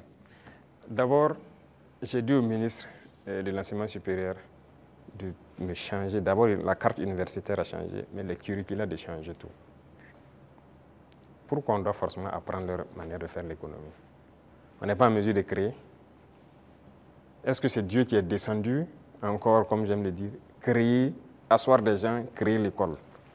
Ce sont des gens qui ont inventé, qui ont créé des concepts et qui ont créé l'école. Ce sont les êtres humains qui ont créé l'école. Donc, qui ont mis des programmes, ainsi de suite. Le programme aux États-Unis est différent du programme en France, différent du programme en Angleterre, ainsi de suite. Chacun a sa manière d'enseigner sa population pour atteindre le niveau qu'on souhaite. Donc, nous aussi, on va créer notre modèle. Justement, c'est ce qui nous met en retard. Malheureusement, notre modèle d'école n'est pas bien. On a pris pour les autres, adapté, et finalement, on forme quoi? Ok, on forme beaucoup d'économistes dans ce concept. Mais est-ce que ça marche? Est-ce que ça marche? Ok, nous, on est en train de changer de système. Est-ce qu'on fait des progrès ou pas? C'est là la question. C'est toute la question comme ça. Il a parlé de l'ONBA, de trucs. Il y a des barrages qui étaient endommagés depuis des décennies, ensablés ou quoi. Cette saison, l'eau est dedans. C'est par notre système qu'on est arrivé à remettre en œuvre ces barrages-là. Les populations vont produire, pendant la saison pluvieuse, vont produire toute l'année et ils sont bien contents. Et ils ont de l'eau potable aussi, à travers l'ONEA, par ces barrages-là pour boire. Et on va continuer comme ça. Est-ce qu'on fait ça ou bien on s'assoit, on dit non, tout doit être pour le privé? Et d'abord, cette question de privé, il y a des gens qui avaient une mentalité rétrograde, encore politicienne. Et nous avons dit aux gens de changer. Vous avez bien suivi les sorties de certains ministres. Ok, on vous donne un chantier, vous prenez l'avance de démarrage et tout, et vous faites ce que vous voulez. On vous donne un chantier de bas-fond. Dans le contrat, vous devez finir en mai pour que les paysans puissent accéder au bas-fond et puis cultiver. Vous prenez votre avance et vous vous baladez, vous faites ce que vous voulez. En avril, on passe, on regarde, vous n'avez rien fait. Vous dites non, non, non, vous partez à votre rythme, c'est comme ça. On vous contraint, vous finissez le bas-fond. Il y en a qui ont travaillé, il y en a même qui travaillent de nuit jusqu'à aujourd'hui pour atteindre les objectifs. Pas qu'ils ne peuvent pas, mais c'est une mentalité. Et tant que le privé aura cette mentalité, ça ne va pas marcher. Moi, je vous ai dit qu'on a près de 1000 ans de retard même. Il faut rattraper. On est dans les années 1000, à la rigueur 1800. Il faut rattraper le retard, mais on ne peut pas continuer avec cette mentalité. Donc, on invite les gens à changer et à s'adapter. Vous parlez des yaourts, par exemple. Est-ce que le marché est saturé? Non. On importe. J'aimerais voir les privés rentrer dans le yaourt. Pourquoi on n'importe plus? Nous avons pris des textes pour dire que lorsque quelque chose se produit au Burkina Faso, pour pouvoir importer, il vous faut une autorisation spéciale d'importer. Ce qui stipule que vous devez payer ce qui est à l'intérieur Lorsqu'il y a le manque maintenant, on vous autorise à importer. Voilà pourquoi les gens sont en train, vous voyez que beaucoup de privés sont en train d'ouvrir des usines et tout ça. Et si on ne passait pas par cette méthode, comment on va faire? Il y a le grand moulin du Faso qui est là, bon, il faudra qu'on est en train de restructurer tout ça. Mais parallèlement à ça, on a obligé les grands importateurs à ouvrir des moulins. Moi-même, j'ai été inauguré la dernière fois de l'autre côté. C'est l'un des plus grands importateurs. Quand on a dit on va suspendre l'importation, mais il n'était pas content, il a tout essayé. On a dit c'est ce qu'on va faire. Soit vous adaptez, ou bien l'État va prendre en compte. Mais ils le font. Mais est-ce qu'on arrive à satisfaire? Il y a la place. On a de la population, on a un grand marché, un marché immense, au Burkina et en Afrique. Mais les gens n'ont qu'à s'adapter, produire. Donc il y aura toujours de la place. Ne pensez pas que forcément on a pris la place du privé, non. Il y a la place. Vous allez ouvrir les façons. Si, c'est nécessaire pour réguler, parce qu'il y a cette mentalité de toujours entraîner la spéculation de certaines personnes. Non, c'est dangereux. Dernièrement, vous avez suivi le cas des motos. Malheureusement, c'est quand il y a eu la situation, on s'est rendu compte que ce n'était même pas un marché régulier. Donc rapidement, on a dû voir comment on peut réguler ce marché pour que l'importation soit suivie. Comment quelqu'un part importer des motos et il vous dit qu'il n'a pas de facture d'achat? Puisque le ministère a besoin de la facture d'achat pour voir tout ce que vous avez payé comme douane et quoi, et vous fixez une marge à ne pas dépasser. Il dit qu'ils n'ont pas de facture. Donc il part payer, il vient, il fixe le prix qu'il veut et il revend aux populations. Donc lui, il s'enrichit. Et les autres s'appauvrissent. Et généralement, quand les gens s'enrichissent, qu'est-ce qu'ils font? S'ils buvaient la braquina ici, ils ne boivent plus la braquina, c'est le champagne qu'ils cherchent. C'est l'argent qui sort. S'ils roulaient sur peut-être, je dirais, une petite cylindrée, ils cherchent maintenant une V8. Le carburant qui est subventionné par l'État, c'est ça, c'est l'argent qui sort. Donc il faut qu'on réfléchisse à l'économie. Qu'est-ce qu'on fait? Il ne faut pas laisser sortir des devises. Vous dites que vous voulez la monnaie et vous voulez continuer pour qu'on se comporte comme ça. On ne peut pas se comporter comme ça. Voilà pourquoi l'État est en train de reprendre le contrôle. Si demain, les gens s'entendent, on nous a fait des chantages. Hein. Quand on a essayé de régler un peu à la douane, il y en a qui nous ont dit que si on fait comme ça, il y aura pénurie de riz. J'ai dit, OK, faites la pénurie de riz, vous verrez ce que nous on va faire. Et si demain, des gens veulent s'entendre pour faire pénurie de riz, c'est nécessaire que l'État prenne en compte l'importation de riz. On est prêt à tout. Il faut que les gens changent de mentalité. Allez doucement, cherchez votre intérêt aussi petit soit-il, mais permettez aux autres Burkinabés de vivre et de ne pas les appauvrir. Monsieur le Président, on vous a vu à Lumbila auprès des femmes agricultrices, les accompagner, les soutenir. Mais au-delà de ça, qu'est-ce que vous faites pour donner davantage d'opportunités de gagner des revenus aux femmes du Burkina qui alimentent la petite économie dans les quartiers, dans les villages? Oui. Très bien. Et ça, c'est l'un des points les plus importants. Et j'ai dit même au ministère de l'Action humanitaire qui s'occupe des questions des femmes, de recentrer l'action, au lieu qu'on soit dans l'assistanat, de recentrer l'action sur la création d'emplois et des petites entreprises. Les femmes ont des qualités. Regardez la transformation à petite échelle de nos produits de consommation. Les femmes peuvent le faire très bien. Elles sont beaucoup plus patientes que les hommes. Hein, et elles savent bien faire certaines choses que les hommes. Il faut encourager à ce qu'elles le fassent. Moi, je suis passé à Tenkodogo le 8 mars, j'ai vu les femmes qui ont fait du couscous préfet, qui est bien pour les forces, le savon liquide qu'elles font et tout ça. J'ai donné des instructions pour qu'on paye le savon liquide de toutes ces femmes qui ont été formées et qui se débrouillent pour faire le savon liquide dans nos administrations. Parce que tout ce qui est là, c'est importé, même chez vous, dans vos bureaux. Tous les savons liquides importés, n'est-ce pas? Ce n'est pas normal, pendant que nos mamans fabriquent ça. Et quand j'ai dit de le faire, en temps, on m'a revenu que non, elles n'ont pas de structure formalisée. J'ai dit, je ne veux rien comprendre. Trouvez la formule, c'est leur savon, vous payez. Et vous amenez. Que question d'emballage ou quoi. Même si moi, vous m'amenez dans mon bureau avec les bidons recyclés des eaux de boisson, là, je vais utiliser. Ce n'est pas grave. En attendant qu'on ait ce qu'on... Pour qu'on veut le luxe, acceptons nos réalités, transformons ce dont on a besoin et consommons ça. Et on va évoluer au fur et à mesure. Une dame qui peut se transformer du savon à petite échelle, si on l'accompagne en lui donnant des marchés trucs, demain, elle peut avoir une grande entreprise qui produit et qui exporte. Voilà la mentalité qu'il faut qu'on développe. Et donc, j'ai dit au ministère là, de ne plus être là dans l'action humanitaire, l'assistanat, non. Il faut recenser les problèmes des femmes. On a beaucoup de produits qu'on est en train de faire aujourd'hui. On peut transformer, même à petite échelle, et trouver une formule de rassembler. J'ai discuté avec des femmes à Bobo Il dit, par exemple, les produits oléagineux, les femmes peuvent produire l'huile brute par coopérative et trouver des gens qui ont un certain niveau, qui mettent une raffinerie en place. Et leur rôle, c'est de payer les huiles brutes et les raffiner pour donner de l'huile parfaite sur le marché. Il faut qu'on aille vers ça.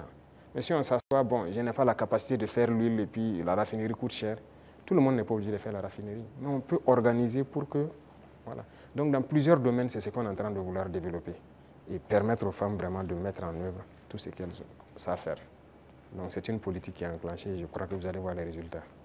Soumaïla Arabo, Jean-Marie Toé, ce serait donc la dernière question. Merci à vous donc pour vos différentes préoccupations adressées au chef de l'État.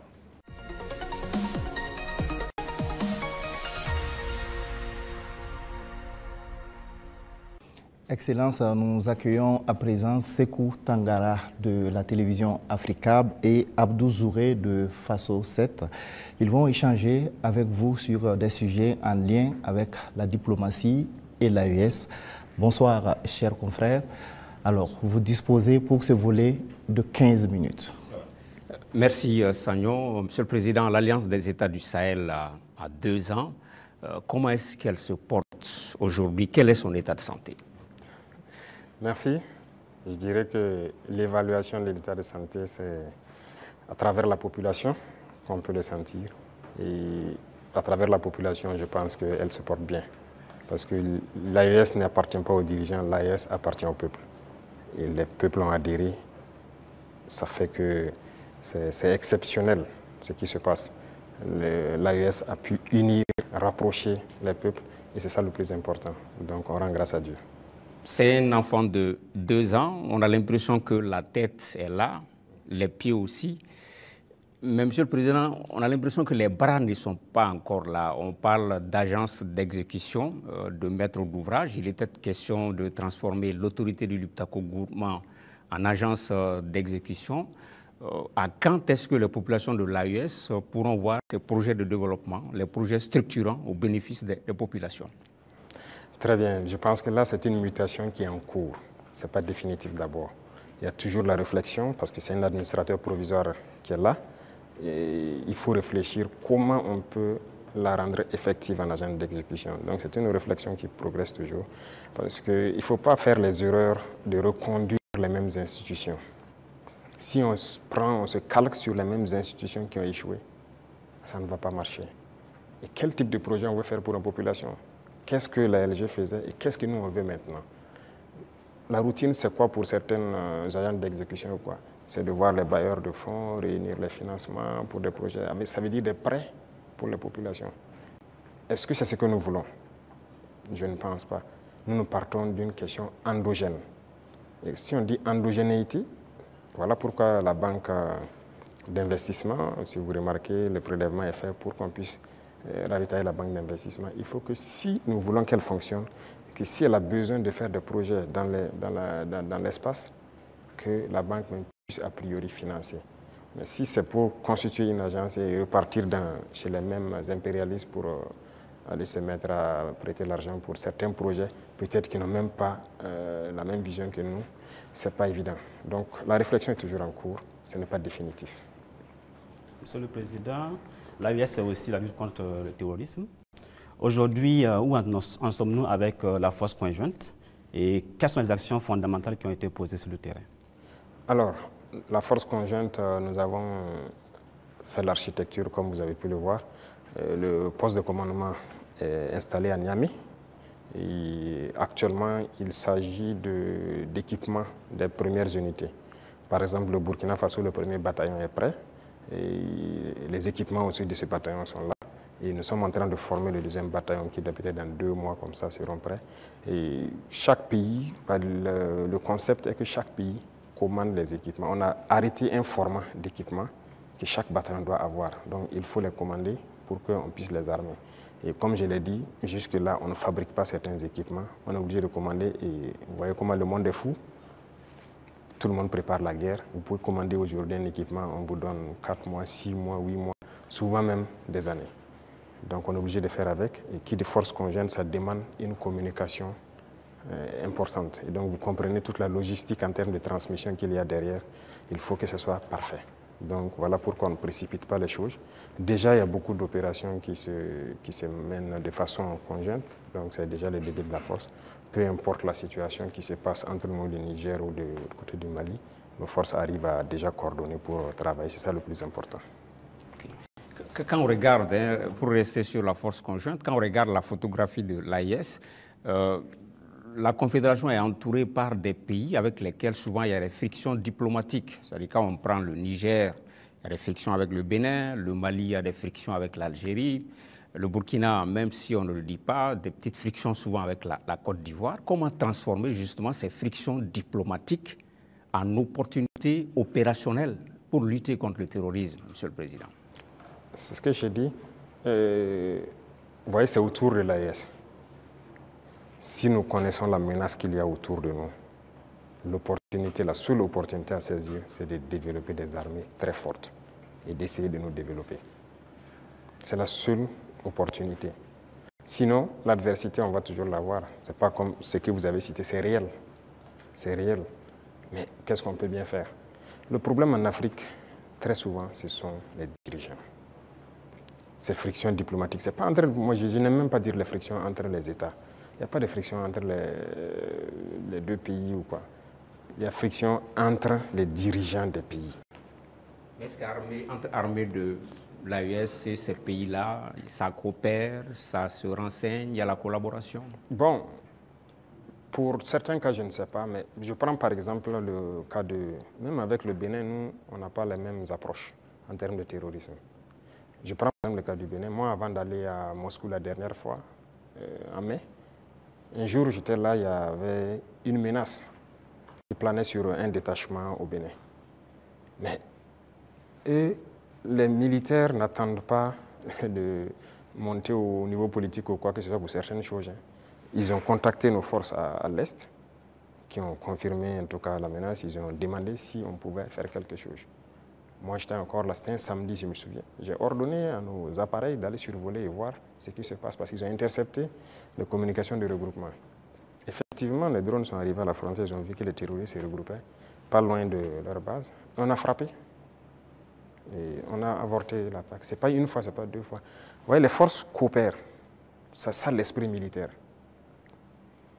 Un bon militaire, la menace d'abord, il y a une menace commune. Mais maintenant, c'est souvent au niveau, comme je l'ai dit, au niveau des dirigeants, beaucoup n'ont pas compris. Ils sont là dans des guerres inutiles. Mais le plus important, la menace est commune. Si quelqu'un croit qu'il peut se soustraire de la menace, il se trompe. Donc on coopère. Les militaires coopèrent. Vous avez dû voir, par exemple, nous et les dirigeants ivoiriens, il ne faut pas se mentir, ça ne va pas.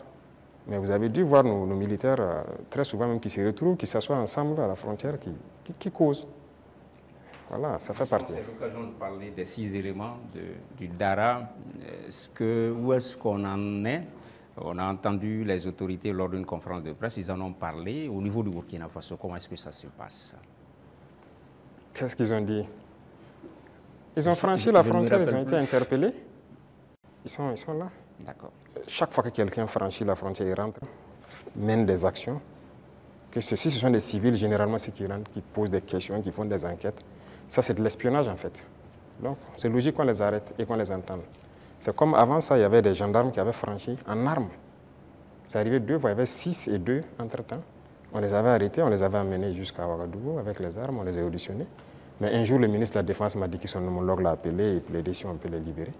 J'ai vu les services de renseignement et j'ai dit, bon, écoutez, s'ils ne sont pas rentrés avec une mauvaise intention et tout, fraternité d'armes et tout ça, il faut les libérer. Le même jour, ils ont été libérés. Et nous aussi, nous espérions que les Ivoiriens, il y a des civils burkinabés en prison, qu'ils les libèrent. Malheureusement, c'est 2 ou 3 jours après, on apprend le décès de notre frère en prison. Et les autres qui sont en prison sont toujours en prison. Et même ce sont des civils, des commerçants. Écoutez, ça, c'est pas de la bonne collaboration. Donc, pour les 6 éléments, on attend. On n'a rien reçu d'abord comme voilà, approche ou quoi que ce soit. Pourtant, le porte-parole du gouvernement ivoirien a indiqué qu'ils espèrent, qu'ils privilégiaient la voie du dialogue avec le Burkina Faso. Il a dit en conférence de presse le mercredi passé. On les attend. Nous, si on avait privilégié la voie du dialogue, on espérait aussi qu'ils libèrent nos civils innocents et qu'ils viennent. mais un mort dans leur prison qui n'est même pas une prison conventionnelle. Donc, écoutez, chacun assume ses actes. Hein. Et nous, on n'a pas l'art de mentir. Ce qui est réel, on le dit. On n'a pas de personne à nous approcher d'abord. Donc la situation est telle qu'elle. Ouais, voilà. Les relations entre l'AES et la CEDEAO sont claires, elles sont limpides, c'est la rupture. On se pose des questions par rapport à l'UEMOA. Récemment, lors de la conférence des ministres des Finances de l'UEMOA, il était question que ce soit le Burkina Faso qui préside la conférence des ministres. Ça n'a pas été le cas. Comment est-ce que cette question a été abordée au niveau du collège des chefs de l'État de l'AES? Quelle lecture vous en faites? Non, ce n'est pas surprenant. Nous, on était préparés à ça, ce n'est pas surprenant.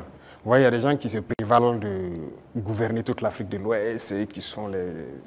Ça ne marche pas avec nous. Ça ne marche pas, on les a dit clairement. Moi, j'ai des gens avec certains chefs d'État, j'ai dit ça ne marche pas. Y a-t-il de quoi quitter l'UEMOA, Monsieur le Président? Mais s'il y a nécessité. Et peut-être on tend vers ça. Si on ne peut pas gouverner, qu'est-ce que vous voulez? On nous cherche. Ça a été le même cas que la CEDEAO. On nous pousse vers la porte, ben on va partir. Donc on les regarde. La balle est dans leur camp. En préparant l'émission, Monsieur le Président, en préparant l'émission, on a appris que vous aimez cette formule « tout est urgent ». Au sein de l'AES, est-ce qu'il y a plus urgent, même dans la hiérarchisation des urgences, qu'est-ce qu'on peut privilégier aujourd'hui? Les urgences au niveau de l'AES? Oui. C'est la question sécuritaire. C'est le plus urgent. Et vient maintenant la question du développement qui est liée à la question sécuritaire. Il faut qu'on libère nos terres et qu'on sécurise nos populations. Ça, c'est l'urgence absolue.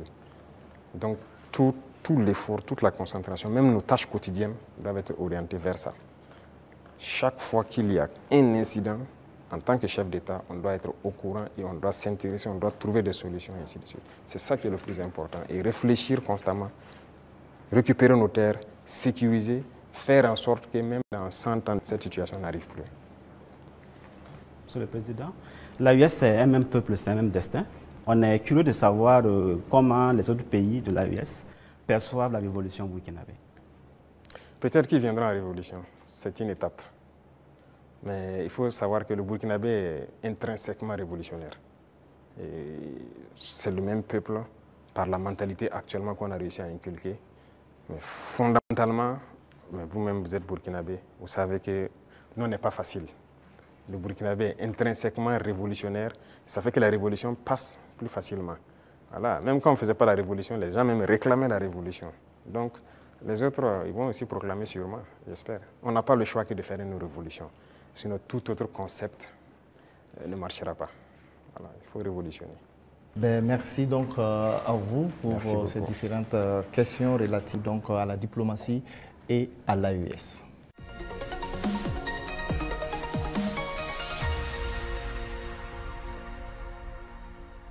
Monsieur le Président, nous nous acheminons vers la fin donc, de cet entretien. La 5e et dernière rubrique concerne la géopolitique régionale et internationale. Les questions irrelatives donc, sont portées par Dieudonné Zungrana de Aujourd'hui au Faso et Jules Domsé donc, de Vox Africa. Vous avez pour cette rubrique 15 minutes également. Alors, Excellence, si vous permettez, on va rester toujours en Côte d'Ivoire. Les relations avec ce pays sont exécrables. Et avec le langage direct et franc du soldat et du révolutionnaire que vous êtes, vous avez eu à dire que les raisons de cette colère, vous n'êtes pas contre le peuple ivoirien, mais contre les dirigeants qui donnent le gîte et le couvert aux déstabilisateurs du Burkina Faso. Alors, à quand et dans quelles conditions peut-on avoir un dégel et un échange d'ambassadeurs entre les deux pays? Ça dépend d'eux. De toute façon, ce n'est pas nous qui avons commencé cette situation. Moi, je me souviens au tout début, même le jour du 30 septembre, est-ce que l'une des premières personnes qui m'a appelé, ce n'était pas le président Alassane Ouattara? Et après, son petit frère est venu par 2 fois nous voir et tout ça. C'est vrai, on peut dire que les relations étaient bonnes, mais il a voulu qu'on suive une certaine direction. Mais comme vous avez dit, en tant que révolutionnaire, nous savons que nous ne sommes pas là pour ça. Nous, nous étions là pour la révolution. Et la révolution, c'est une rupture. On ne peut pas suivre une certaine politique. Et donc, petit à petit, les relations ont commencé à ne pas aller. Et comme vous l'avez constaté, tous ceux qui ont voulu peut-être certains privilèges, quoi que ce soit, n'ont pas eu, se sont mis à se mettre contre nous, se sont déployés là-bas, sont entretenus, sécurisés et tout. On sait de quoi on parle, parce qu'ils savent aussi de quoi on parle, pour agir contre nous. Il n'y a pas quelqu'un qui a quitté la Côte d'Ivoire et qui était venu ici en son temps. Nous avons observé ça pendant près de 2 ans. On les a parlé plusieurs fois. Ils nous ont dit non, il faut qu'on passe par les règles de l'art, il faut que la justice émette des mandats et tout ça. On a fait tout. Ils ne répondent pas. Monsieur le Président, ça ne marche pas. J'embraye avec la question de mon confrère pour rester sur la Côte d'Ivoire. Comme vous le savez très bien, la Côte d'Ivoire a une élection présidentielle cette année, dans quelques mois. Est-ce que c'est quelque chose qui vous intéresse? Ça nous intéresse d'autant plus qu'on a beaucoup de compatriotes en Côte d'Ivoire quand même. Et on craint qu'il y ait des violences. Et ça, ce n'est pas forcément la bienvenue. Parce que nous avons vécu malheureusement les années passées aux violences en Côte d'Ivoire avec les opérations Bahiri. Tout le monde a subi ça au Burkina. Aujourd'hui, vraiment, nous ne souhaitons pas qu'il y ait des violences. Tout à l'heure, vous avez semblé dire quelque chose. Je voudrais que vous précisez, parce que c'est un peu très sensible selon moi. Est-ce que vous semblez nous dire qu'aujourd'hui, la Côte d'Ivoire servirait de base arrière à une organisation visant à déstabiliser le Burkina Faso? Ça, même plus que ça. Base arrière à une organisation servant à déstabiliser le Burkina. Ils sont là-bas. Les ennemis du Burkina sont clairement là-bas, affichés, protégés. Ils sont payés, ils sont protégés, ils sont bien logés. En plus de ça, il y a la question du terrorisme. Mais non, le pouvoir flotte avec les terroristes. Il ne faut pas se mentir. Attendez, croyez-vous vraiment que peut-être l'armée ivoirienne est tellement surpuissante que quand les terroristes les voient seulement, ben écoutez, ceux-là, il ne faut même pas les toucher, quoi que ce soit. Vous croyez à ça? Ils sont tellement plus puissants que les 3 armées de l'AES. C'est faux. Il y a un pacte de non-agression. Et quand il y a un pacte de non-agression, vous devenez une base arrière. Et tout ça, ça m'inquiète justement. Si ce pays, il y a des crises, le pays sera attaqué par les terroristes. Parce que s'ils ne gagnent plus ce qu'ils gagnent, le pays sera attaqué et ce pays va sombrer. C'est un danger. C'est pourquoi j'ai passé le temps à dire au chef d'État, on ne pactise pas avec les terroristes. Voilà. Alors, Monsieur le Président, qu'est-ce que vous répondez à ceux qui disent, bon, la géopolitique quand même avec la Côte d'Ivoire, ce pays voisin, qui abrite la plus grande diaspora burkinabé, alors que, bon, vos contempteurs vous accusent de pratiquer la diplomatie du muscle avec ce pays, au détriment justement de nos Paweto qui sont là-bas. Qu'est-ce que vous leur répondez? Écoutez, qui le dit? Nous sommes burkinabés, c'est ce que nous savons. Et nous avons décidé de faire une révolution, on va la faire. Maintenant, celui qui embarque dedans embarque. Nous ne pouvons pas être dans une révolution et vouloir faire un autre modèle de diplomatie. Je vous ai dit la diplomatie mensongère et tout ce qu'il y a. On n'est pas prêt à être dans ce sillon-là. S'il y a quelque chose qui ne va pas, qu'on ait le courage de vous dire ça ne va pas. Il ne faut pas faire de l'hypocrisie. Généralement, les gens devant les micros et tout ça, non, tout va bien, si c'est ça, on est en train de... C'est faux, ça ne va pas bien. Il faut avoir le courage de le dire, il faut qu'on s'asseye, qu'on parle et qu'on se dise la vérité. Mais si les gens ne veulent pas ça, parce que juste dans leur tête, bon, il faut que ces gars-là quittent, parce qu'on ne veut pas de révolution en Afrique de l'Ouest. Ça ne va pas marcher. Donc, chacun se prépare à assumer les conséquences voilà, de la situation. Alors, pour sortir de la Côte d'Ivoire, Monsieur le Président, on reste quand même au niveau de l'AES. Vous avez certainement suivi le dernier sondage fait par nos confrères de Jeune Afrique, et avec des résultats qui peuvent sembler étonnants. Les populations des pays francophones sont tous favorables à l'AES. Je dirais, même la Côte d'Ivoire, à 66%, apprécie ce qui se fait au niveau de l'AES. Alors, comment est-ce que vous recevez ce message? Ah bon? Je n'ai même pas pu suivre ça, parce que moi, je ne suis plus ce média. Hein. Alors, on est contraint, c'était un sondage qu'ils ont commandé. Peut-être qu'ils ne s'attendaient pas à ce résultat, mais le résultat est tel. Ils ont été au Cameroun, ils ont été au Sénégal, ils ont été au Bénin, ils ont été en Côte d'Ivoire. Et là-bas, les populations sont tous favorables à l'AES et apprécient dans leur grande majorité ce qui se fait au niveau de l'AES. C'est logique, je dirais. Les populations ouest-africaines sont la plupart du temps liées. C'est la même famille. C'est le colon qui nous a divisés. Hein. Et quand les gens voient qu'on essaie de s'unir, ça ne fait qu'inspirer, ça ne peut faire que plaisir. Donc moi, ça ne m'étonne pas que ces populations apprécient. Et ce qui m'étonne, c'est le fait qu'ils aient publié. Pourquoi ils ont publié ça? Ça donne Il de n'avait pas le choix. Quand vous ouais. commandez une enquête, c'est connu. Après, vous êtes obligé de publier les résultats. Bon, peut-être ça, voilà. Mais il faut faire attention à ces gens parce que... Je suis totalement d'accord avec vous, voilà, ils sont pas Monsieur le Président. Sinon, je suis d'accord, c'est normal, c'est logique. Avec la permission de Dieudonné, je voudrais vous poser une question concernant justement votre relation avec une autre organisation. Qu'est-ce que vous faites encore dans l'Union africaine? Bonne question. Alors, je dirais que notre situation dans l'Union africaine est tellement passive qu'on ne sait pas si on est dans l'Union ou si on n'est pas dans l'Union. On nous a suspendus depuis, personne ne nous parle, c'est vraiment un silence radio. Donc alors, moi je ne sais pas si je suis dans l'Union ou pas.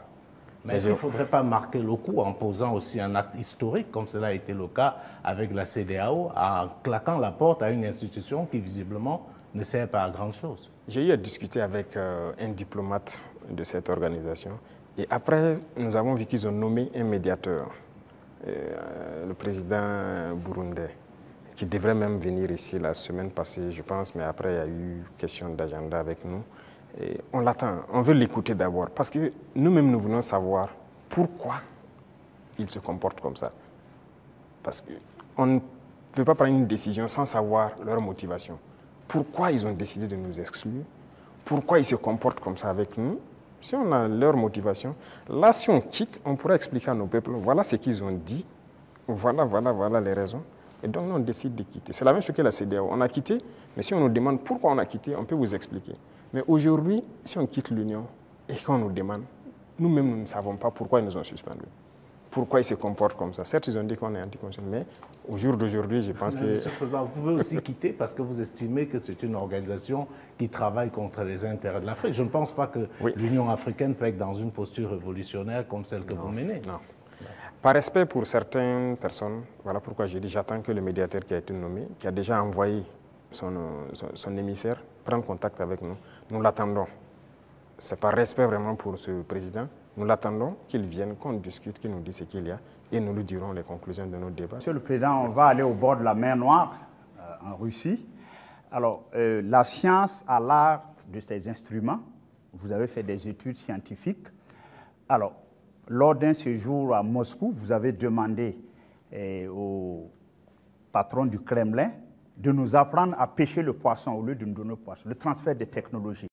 Alors ça, je pense qu'aujourd'hui, c'est vrai, tout le monde est d'accord que le biberonnage là, extérieur ne peut plus continuer. Alors où en est-on aujourd'hui avec justement ce transfert de technologie? Parce que vous avez parlé tout de suite avec des confrères qu'on va un jour fabriquer même nos armes ici. Alors où en est-on actuellement avec ce transfert de technologie? Alors, je pense qu'ils ont bien entendu le message. Je l'ai clamé en 2023 pendant le sommet de Saint-Pétersbourg. On nous a donné du blé. Il ne faut pas qu'on aille encore demander du blé. Il faut cultiver. Si on nous donne du poisson, il faut qu'on apprenne à pêcher.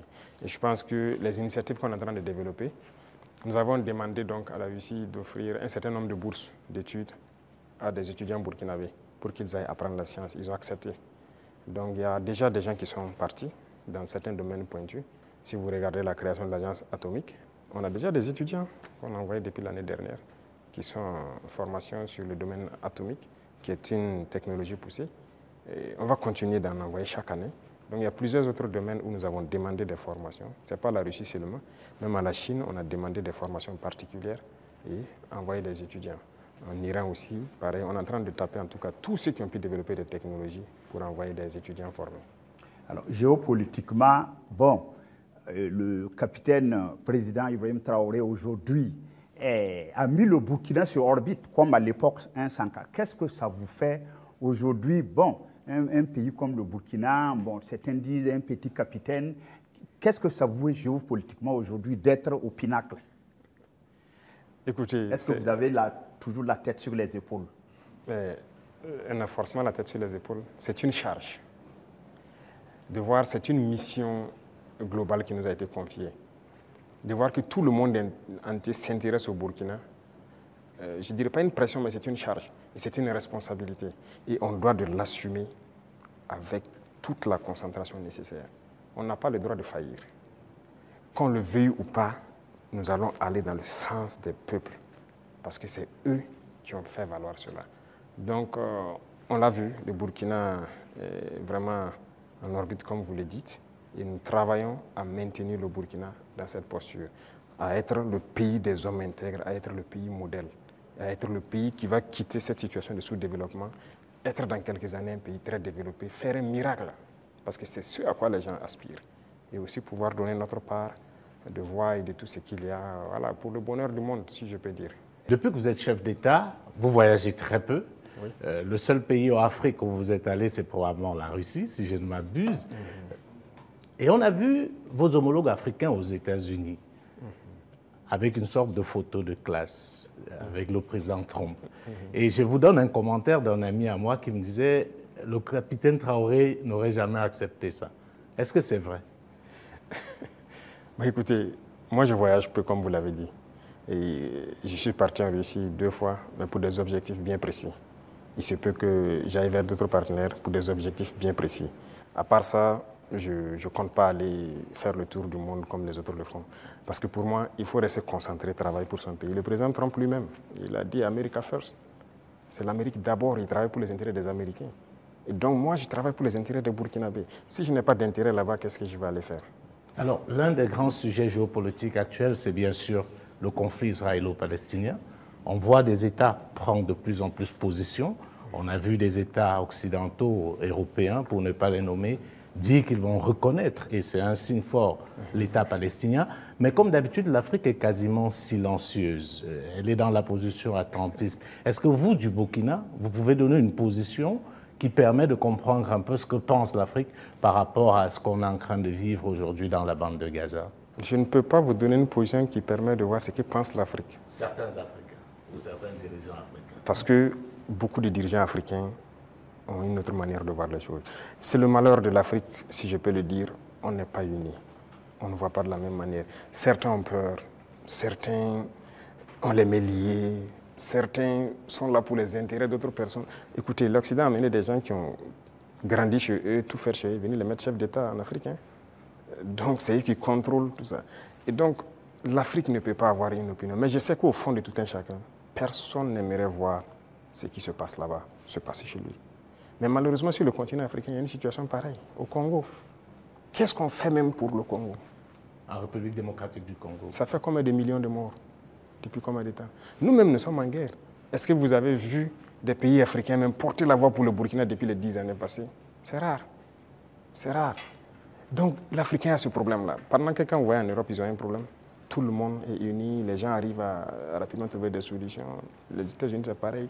Mais l'Afrique a ce problème. Vous voyez, ça fait 10 ans que nous, on se bat. Vous n'avez pas entendu quelqu'un porter la voix du Burkina au niveau des institutions internationales et quoi que ce soit, ni le Mali, ni le Niger. Nos populations meurent, ce n'est pas leur problème. Congo, ça meurt, ce n'est pas notre problème. La dernière fois, j'ai essayé dans une de mes paroles d'essayer de parler pour que... Ça fait combien de millions de morts? Le Soudan, regardez comment il se déchire. Il y a beaucoup de conflits sur notre sol déjà et on n'arrive même pas à porter la voix. Donc, comment on va aller porter la voix des autres? Donc, il faut que nous, Africains, on s'éveille. Est-ce que le Burkina peut reconnaître un État palestinien? Est-ce que le Burkina est prêt à reconnaître l'État palestinien? Pourquoi pas? C'est un État.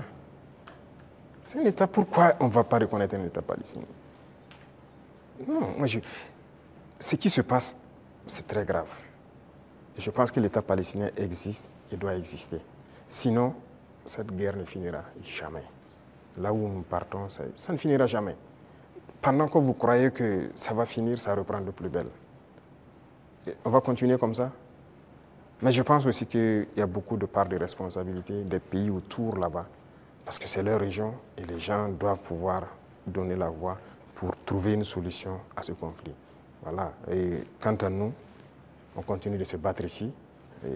L'État burkinabé qui doit demeurer, c'est ça qui est le plus important. Et on se bat pour notre État burkinabé. Voilà, Monsieur le Président, nous sommes donc au terme de ces 90 minutes face à la presse. Merci pour votre disponibilité et merci pour cette belle opportunité offerte à la presse nationale et internationale. Mais avant de nous séparer, Monsieur le Président, est-ce que vous avez un message particulier à l'endroit du peuple burkinabé à l'orée du 3e anniversaire de votre accession à la magistrature suprême? Pour le peuple burkinabé, ça fait 3 ans que nous sommes là et qu'on chemine. Et j'ai d'abord des mots de remerciement. Des remerciements du fond du cœur, parce que le peuple est resté concentré. Concentré pour écouter le message qu'on a véhiculé. Parce que l'une des armes importantes que nous avons utilisées, c'est aussi la communication. Et parce que nous avons compris que les impérialistes ont toujours utilisé la communication pour détruire l'Afrique. Parce que tout ce qui se passe comme conflit, ce sont des manipulations. Ce sont des manipulations. Regardez, je prends encore le cas du Soudan. 2 groupes sont manipulés par des puissances. Faudrait-il pas à un moment donné qu'on se parle, on s'assoit, on exploite nos ressources ensemble, on fait vivre nos populations, on va continuer à se déchirer? Tout ce qui s'est passé comme assassinat de leaders politiques en Afrique, les guerres et tout, c'est à travers la communication qu'on a manipulé.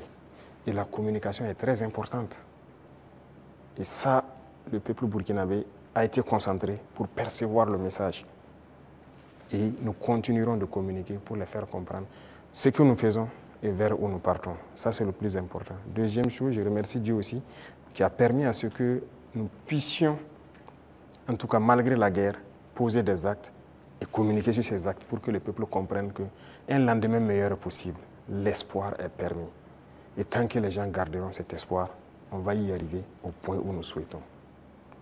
Et la dernière chose, c'est cette situation sécuritaire qui est là, de rassurer que la guerre va finir au Burkina Faso. Nous vivrons en paix, nous ferons ce que nous avons à faire de nos richesses et nous allons nous développer. Ça, c'est une certitude. Le rêve que nous avons pour le Burkina Faso, nous allons l'accomplir. Nous continuerons les derniers bastions importants du terrorisme, nous allons continuer à les conquérir, comme ce qu'on a pu faire en 2025 avec cette grande vallée qui était un gros réservoir économique pour les terroristes que nous avons récupéré. Il y a plusieurs autres endroits où l'orpaillage terroriste continue et tout, pour les ravitailler. Nous allons récupérer toutes ces zones et l'espoir est permis. Donc, bon courage à tout le monde, restez concentrés, résilients et on continuera à se parler. C'est ça le plus important. Une fois qu'on se parle, on se comprend et on avance. Merci. Merci, Monsieur le Président. Ça sera donc le mot de fin. Merci, chers confrères, pour vos différentes questions donc adressées au président du Faso, le capitaine Ibrahim Traoré. Merci à vous, chers téléspectateurs, d'avoir suivi cet entretien avec grand intérêt. Restez donc en compagnie de nos programmes. Merci.